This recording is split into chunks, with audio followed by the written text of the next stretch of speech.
द्वापर में गीता उपदेश के समय अन्य धर्म नहीं थे।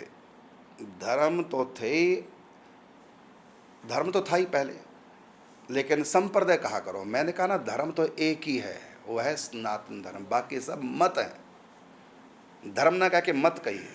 द्वापर में गीता उपदेश के समय अन्य मत नहीं थे, धर्म था केवल सनातन।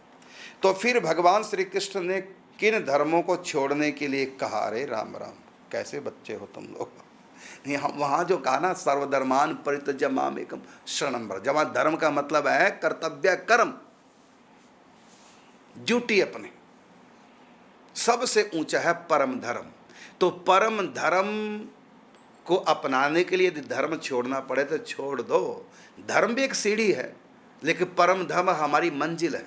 जैसे हम पहले सीढ़ी की तरफ जाते हैं, पांव रखते हैं, बाद में दूसरी सीढ़ी कहती है पहली सीढ़ी को छोड़ के दूसरी पे आ जाओ, फिर तीसरी सीढ़ी कहती है दूसरी को छोड़ दो तीसरी पे आ जाओ। ये सारे धर्म हैं, ये सब हमारे कर्तव्य कर्म है, जिनको करने से हम आगे बढ़ते जाएंगे, है ना। और अंतिम सीढ़ी का नाम है प्रेम, शरणागति। अब कहते हैं तुम सारी सीढ़ियों को छोड़कर मेरे पास आ जाओ। यहाँ सीढ़ी का मतलब धर्म, अर्थात कर्तव्य कर्म, जो तुम्हारे कर्तव्य, माँ बाप की सेवा करना, है ना, कमाना, खिलाना, दान पुण्य परोपकार, ये सब हमारे कर्तव्य करने चाहिए। लेकिन सबसे बड़ा कर्तव्य का शरणागति। यदि ये सारे कर्म शरणागति में बाधा पहुंचाते हो तो तजिए ताही कोटि बैरी सम यद्यपि परम स्नेही, ये मेरी शरण आने से सब तुमको रोकते हैं तो इन सबको छोड़ मेरी शरण आ।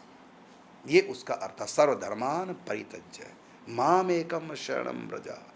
जैसे मीरा सब छोड़ के, मीरा को कहा ना, जब मीरा ने पूछा कि मैं क्या करूं, ससुराल छोड़ूं कि रहूं ससुराल में, पूरी स्थिति को अवगत कराया तुलसीदास जी को। तो तुलसीदास जी कहते हैं कि जाके प्रिय न राम वैदेही तजिए ताही कोटि बैरी सम यद्यपि परम सुनई।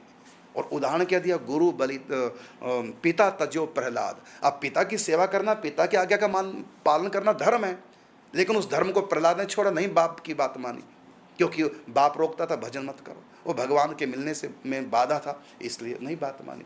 तो पिता तजो प्रहलाद, विभीषण बंधु अपने भाई रावण को छोड़ दिया। भाई का साथ हमेशा देना चाहिए, धर्म है, लेकिन उस धर्म को छोड़ दिया विभीषण। तजो पिता प्रहलाद विभीषण बंधु और भरत महतारी, माँ को त्यागना नहीं चाहिए। भरत ने माँ को त्याग दिया, 14 साल तक अयोध्या भी नहीं गए, माँ के पास नंदीग्राम में रहे जब तक राम जी वापिस नहीं आए। राम जी को लेकर ही अयोध्या में आए, तो उन्होंने माँ की सेवा त्याग दी।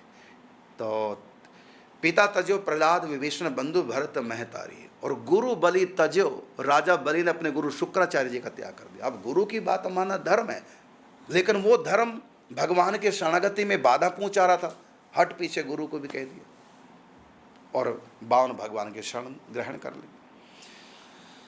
तो गुरु तजो पिता प्रहलाद विभीषण बंधु भरत महतारी, गुरु बलि तजो कंत ब्रज बन तन भय मुद मंगलकारी।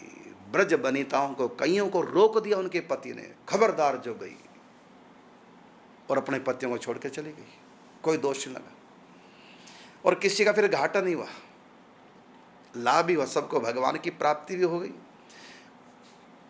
तो ये कहा धर्म, धर्म का मतलब ये नहीं कि ये हिंदू धर्म या मुस्लिम धर्म, ये तो मत है सब, तो ये उसका अर्थ नहीं है जो आप लगा रहे हैं, गलत अर्थ लगा रहे हैं आप। फिर आपके प्रश्नों को एक बार दोहराऊंगा। द्वापर युग में गीता उपदेश के समय अन्य धर्म नहीं थे, तो फिर भगवान श्री कृष्ण ने किन धर्मों को छोड़ने के लिए कहा था? ये आपके प्रश्न का उत्तर आपको दिया। और धर्म तो ये संप्रदाय थे ही नहीं, ये मत थे ही नहीं, केवल धर्म था।